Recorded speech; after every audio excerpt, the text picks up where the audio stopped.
Hello, good day everyone. I am Druxinji Delby Perez and my topic for this video is sexual problem. Sexual problem is not we called horny or malibog in Tagalog.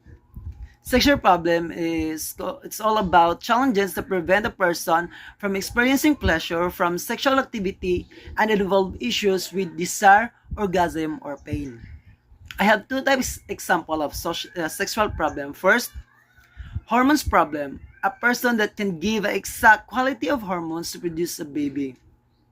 Mauni silang mga tao nga gusto magka-baby pero dili makabuo kay tungod kulang ang pag-produce sang ilang hormones or mo ning ginatawag nato nga baog.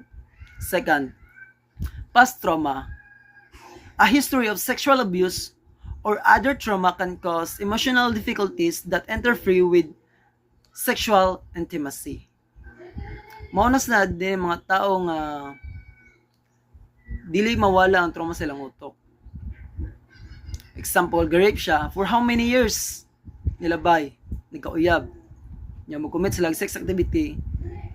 Katong trauma, mubalik na to. Mubalik mo restore to.